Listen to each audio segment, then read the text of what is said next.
बिस्मिल्लाहिर्रहमानिर्रहीम अल्लाहुम्मा सल्ली अला मुहम्मदिन व अला आलि मुहम्मद। अस्सलाम वालेकुम नाज़रीन, मैं हूं आपका मेज़बान खालिद जमील और आप देख रहे हैं मेरा यूट्यूब चैनल।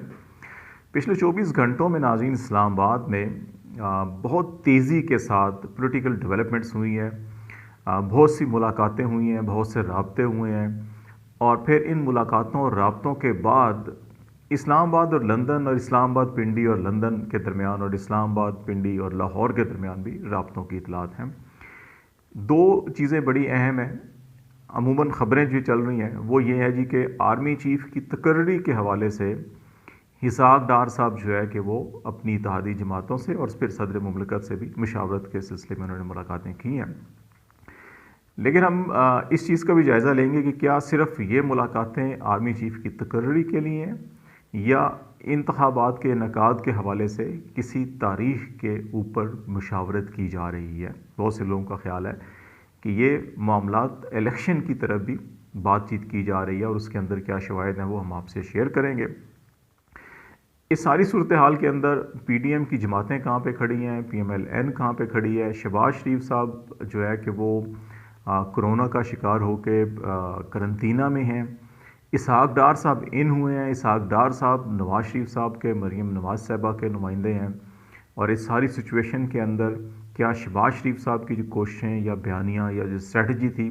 वो पस मंज़र में चली गई है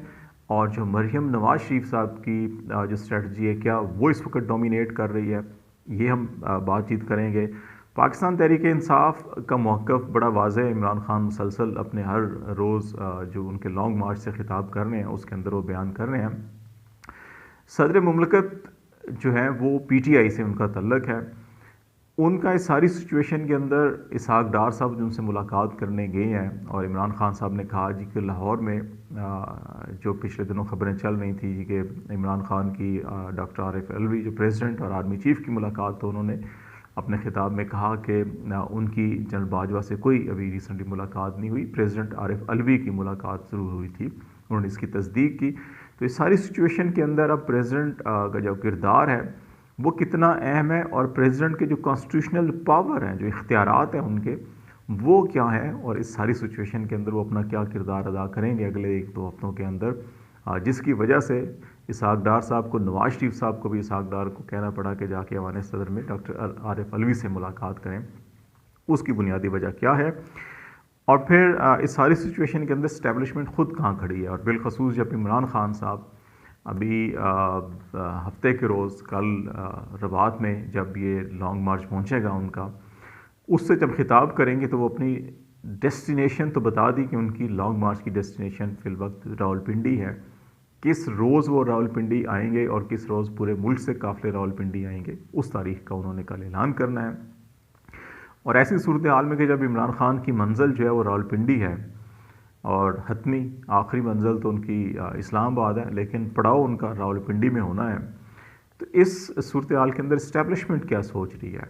इस्टेब्लिशमेंट की अपनी क्या सोच है। एक तो जनरल बाजवा साहब की सोच है, उनकी अलविदाई मुलाकातें हो रही हैं, हर रोज़ एक ना एक ISPR की जानब से इलामिया आता है, मुख्तलिफ कोर फॉर्मेशंस के अंदर वो जा रहे हैं, मुलाकातें कर रहे हैं। लेकिन एक GHQ की अपनी इस्टेब्लिशमेंट होती है कि उसकी क्या सोच है, वो क्या सोच रही है। और फिर जनरल बाजवा की ऐसी सूरत हाल में जब इमरान खान ने रावलपिंडी में पड़ाव का ऐलान किया है तो जनरल बाजवा की जनरल फैज़ हमीद से भावलपुर में जो मुलाकात हुई है वो भी ख़बरों की ज़ीनत इस वक्त बनी हुई है, बड़ी उसके ऊपर बातचीत की जा रही है। तो ये बड़ी अहम डेवलपमेंट्स पिछले 24 घंटों के अंदर हुई जो सारी हम आपको बयान कर रहे हैं। पहली बात तो यह है कि इस वक्त शहबाज शरीफ साहब एक तरफ कोरोना के मर्ज़ में मुब्तला हैं, लेकिन दूसरी तरफ ये बात दुरुस्त है, ये तासुर दुरुस्त है कि इस सारी सिचुएशन के अंदर डोमिनेट इस वक्त नवाज शरीफ और मरीम नवाज शरीफ की जो सोच है, जो स्ट्रेटजी है वो कर रही है। यही वजह है इसहाक डार साहब को ये टास्क दिया गया है और वो फजल रहमान साहब से मिले हैं, वो जरदारी साहब से मिले हैं, वो डॉक्टर आरिफ अलवी साहब से मिले हैं। और जो ख़बरें आ रही हैं वो ये हैं कि आर्मी चीफ़ की तकर्री के हवाले से मशावरत की जा रही है, जो आर्मी एक्ट में तरमीम के हवाले से बातचीत की जा रही है उसकी वज़ीर दिफा ने भी अभी कह दिया है कि नहीं, ऐसी कोई बात नहीं है, नहीं की जा रही। जो तजवीज़ थी वो पसे पुश डाल दी गई है क्योंकि इसका रिएक्शन जो है वो हर साइड से पॉलिटिकली भी, कॉन्स्टिट्यूशनली भी, लीगली भी जो रिएक्शन था वो साजगार नहीं था इस हुकूमत के लिए, तो इसलिए उन्होंने इसको एक साइड पे रख दिया है। अब ये मामला जो है कि सारा का सारा ऐवान सदर के अंदर, क्योंकि जो भी फ़ैसला होगा उसको हतमी मंजूरी प्रेसिडेंट ऑफ पाकिस्तान ने देनी है, उसकी हतमी जो नोटिफिकेशन साइन होना है तकर्री का, वो प्रेसिडेंट ऑफ पाकिस्तान दस्तखत करेंगे तो वो होगा। इसलिए अब जो है कि सारी ये तवज्जो प्रेसिडेंट ऑफ पाकिस्तान की तरफ दी जा रही है। इमरान खान साहब पीटीआई ये कह चुके हैं, एलामिया उनका आ चुका है जी कि हमारी राय जो भी है वो president Arif Alvi on behalf of the PTI है, इमरान खान जो है कि वो सारी सिचुएशन के अंदर जो भी रोल प्ले करेंगे वो डॉक्टर आरिफ अलवी प्ले करेंगे। इमरान खान साहब कहते हैं कि तकर्री मेरिट पर होनी चाहिए। उनके नज़दीक जो मेरिट है वो वही है जो कानून कहता है, और कानून जो कहता है कि एक दिन पहले भी अगर कोई रिटायर हो जाए तो वो रिटायर ही होता है, उसको नहीं कंसीडर किया जा सकता सीनियरिटी लिस्ट में। अब आप खुद सारी चीज़ें पिछले 1-2 महीनों से ये डिस्कशन में चल रही हैं, तो आप अंदाज़ा लगा सकते हैं कि क्या होगा। दूसरा मामला जो इस वक्त सबसे अहम बात है कि वो एक तो स्टैब्लिशमेंट क्या सोच रही है, और दूसरा रावलपिंडी पड़ाव का मकसद इमरान खान का क्या है, और फिर जनरल कमरजावेद बाजवा की बहावलपुर में खैरपुर टामे वाली में जो जनरल फैज़ हमीद से मुलाकात हुई है, वो भी बड़ी ख़बरों की ज़ीनत बन रही है। इमरान खान साहब रावलपिंडी, क्योंकि पंजाब की हुकूमत है, बहुत से लोग इसको तकर्री के साथ भी जोड़ रहे हैं कि ऐसी कोई भी अगर कोशिश की जाती है कि जिसमें गैर कानूनी इकदाम उठाने की कोशिश की जाए तो दबाव डाला जाएगा।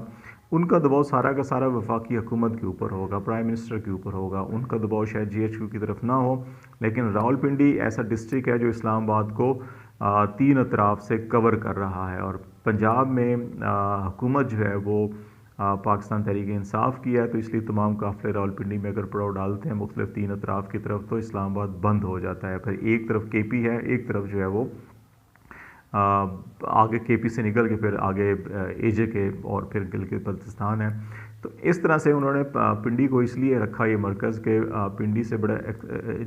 ट्विन सिटीज़ हैं, ये जुड़वा शहर हैं। आप सड़क के इस तरफ बैठे हैं तो आप पिंडी में हैं, सड़क के उस तरफ होते हैं तो आप इस्लामाबाद में हो जाते हैं। तो इसको इस्लामाबाद को चारों तरफ से घेरना बड़ा आसान है, तो इसलिए उनकी हुकूमत भी है, इंतज़ामिया भी उनकी अपनी होगी, तो ये पड़ाव का फ़ैसला उन्होंने इसलिए किया ताकि हुकूमत के ऊपर दबाव बरकरार रखा जा सके, तकर्री के हवाले से भी, मेरिट के हवाले से भी, और फिर इलेक्शन तारीख के हवाले से भी। इस्टेब्लिशमेंट के अंदर जो है वो इस वक्त जो सोच है,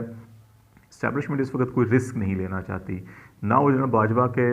उन इक़दामात का जो बोझ है वो अपने कंधों पर उठाना चाहती है, बल्कि वो तमाम तर बोझ के साथ एक सेफ़ एग्ज़िट या एक बाइज़्ज़त बावकार रुखसती जो है, जिस तरह से उनकी तकरीबात हो रही हैं, वो जनरल बाजवा साहब को देना चाहते हैं। उसके बाद जो भी तकर्री होगी,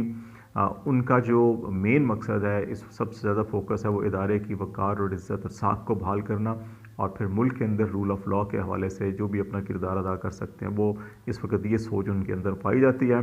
और अवाम का जो इस वक्त मूड है, जो सोच है, उसको रिस्पेक्ट देने की बात की जा रही है। तो इसका मतलब है कि इलेक्शन के हवाले से भी पेशरफ्त होगी, और इस वक्त जो सारी की सारी पॉलिटिकल डिप्लोमेसी चल रही है, शटर डिप्लोमेसी चल रही है, साख डार साहब इधर से उधर जा रहे हैं, उनकी इत्तेहादी जमातों के अंदर भी बातचीत हो रही है कि इस तकर्री के साथ ही फिर इलेक्शन की तरफ जो है कि राह हमवार करनी चाहिए, अनाउंस करनी चाहिए डेट, और फिर सब मिल बैठ कर जो है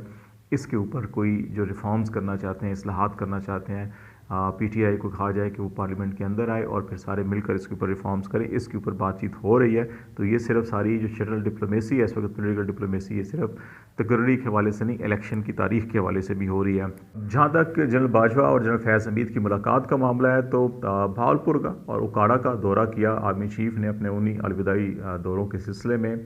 इस सिलसिले में जो प्रेस रिलीज जारी किए ISPR की जानब से, उसमें नहीं ये लिखा गया कि कोर कमांडर बहावलपुर ने रिसीव किया, इस्तकबाल किया, या उनका नाम बिल्कुल प्रेस रिलीज के अंदर नहीं है। कोर कमांडर मुल्तान और कोर कमांडर बहावलपुर दोनों खैरपुर टामे वाली में जो मिलिट्री एक्सरसाइज एरिया है, और वहाँ पर जो वीडियो रिलीज़ की गई है, उसमें एक तरफ क्योंकि उकाड़ा में गए थे आर्मी चीफ, तो वहाँ पर कोर कमांडर मुल्तान दिखाए गए उस वीडियो के अंदर कि वो भी मौजूद हैं। बहावलपुर फायरिंग रेंज एरिया में जो है कि जो फैज़ हमीद जो है वो आर्मी चीफ के साथ बैठे हुए हैं फायरिंग रेंज के अंदर। इस तस्वीर को जो उस वीडियो से ही बनाई गई, अगर जो तस्वीर रिलीज़ नहीं की गई, इसमें जो बॉडी लैंग्वेज को समझने वाले हैं इस तस्वीर को देख के बहुत कुछ जो है वो समझ सकते हैं कि क्या ये नौयत या ये एक्टिविटी जो है किस नौयत की रही होगी। इस पूरी वीडियो में जनरल फैज़ हमीद कोर हेड क्वार्टर में जब आर्मी चीफ पहुँचे वहाँ पे उन्हें शोधा की यादगार पर फूलों की चादर चढ़ाई, तो उसमें उनके पीछे वो भी कोर कमांडर बहावलपुर भी हैं और सलामी दे रहे हैं। फिर खैरपुर टामे वाली में उनके साथ बैठे हुए हैं और फिर जब वहाँ पे जवानों से उन्होंने खिताब किया फायरिंग रेंज में ही टैंक पर खड़े होकर, तो वहाँ पर भी जनरल फैज़ हमीद उनके हमरा खड़े हैं और फिर मिलकर इन्होंने नारे तकबीर भी और पाकिस्तान आर्मी पाकिस्तान जिंदाबाद के नारे भी मिलकर लगाए। लेकिन ये मुलाकात बहुत से लोग इसको मौजूदा जो इस वक्त लॉन्ग मार्च की है सियासी सूरत हाल है उसके साथ भी जोड़ने की कोशिश कर रहे हैं, लेकिन जो इमेजेस नज़र आ रहे हैं, जो वीडियोस नज़र आ रही है, जो बॉडी लैंग्वेज नज़र आ रही है, मेरा नहीं ख्याल कि इस मौके के ऊपर बहुत सारी चीज़ें अब वाज़ेह हो चुकी हैं। इस मौके के ऊपर कोई ऐसी पॉलिटिकली या कोई और चीज़ें होंगी, प्रोफेशनली ये विज़िट होते हैं इस किस्म के और प्रोफेशनली ही यहाँ पे तमाम चीज़ें जो है वो डील हुई होंगी। बाज़ लोगों का ये ख्याल है, वो एक डिबेट कर रहे हैं कि शायद जनरल बाजवा साहब अभी भी उनकी कोशिश है कुछ ले दे के फैंड बर्ड्स करके तो कुछ अर्सा मज़ीद जो है कि वो एक्सटेंशन ले लें और रह जाएँ और उस वक्त तक जब तक कि निगरान हुकूमत आती है, इलेक्शन आते हैं और उसके बाद नई हुकूमत कोई तकर्री करे। मेरा ख्याल है कि अभी पुलों के नीचे से पानी बहुत जो है वो निकल चुका है और अभी इस चीज़ के इम्कानात बहुत कम है। गालिब इम्कान यही है कि 1-2 रोज़ के अंदर नई आर्मी चीफ़ की तकर्री का जो प्रोसेस है वो शुरू हो जाएगा और फिर इसमें सदर मुमलिकत का बड़ा अहम किरदार होगा।